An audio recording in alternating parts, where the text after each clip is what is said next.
kulan wacan daawada meel walbo aad joogto waxaad kusoo dhawaataa janaal kale waaye filmis oo warbixinada ugu dambeeya arrimaha hindiga aad ka daalacato. warbixintan maanta waxaan kusoo qaadanaynaa filimada la daawan lahaa sanadan 2020 ee u baaqday coronavirus awgood.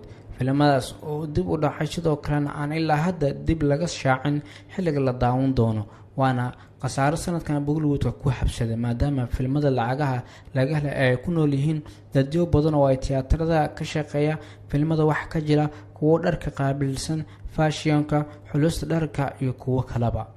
aan gudagalno warbixintana maanta aan ku eegayno filimada COVID-19 u baaqday. filimka koowaad waa Mumbai Saga. filimkan ayaa waxaa soo saaray director ka ah Sanjay Gupta, waxaana la maalgelinayo T-Series, waxaana la wada sugayay in la daawado sanadkan iyagoo ay wada jilayaan John Abraham, Imran Hashimi, Sunil Shetty iyo sidoo kale Jackie Shroff. filimkan duubistiisa waxaa ka dhigaliyay COVID-19.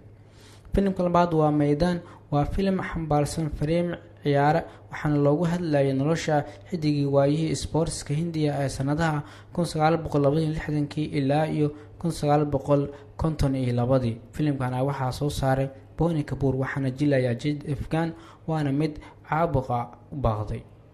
filimka saddexaad waa Rade Your Most Wanted By. waa filim Wanted qaybtiisa labaad oo uu director ka ahaa isla directorka filimkan ee Brad Udefa, waxaana jilayo Salman Khan, waana mid baaqday. filimka afraad waa Suryavanshi. wuxuu diyaar u ahaa in la daawado oo waxaa laga lahaa rajo ah inuu 200 crore soo xareeyo, waana mid kale u baaqday. waana Rohit Shetty taxaniisa afraad ee Singam Returns iyo Simba.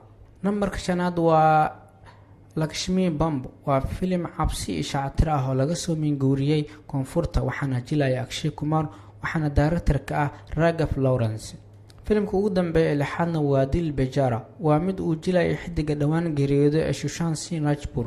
filimkan ayaa waxaa kal hor loo bixiyay Kizi Or Mani, laakiin loo bedelay Dil Bejara. waana filmo kale oo asana ka mid ah sida u baaqday cudurka COVID-19 ee sanadkan adduunka oo dhan laga dareemay.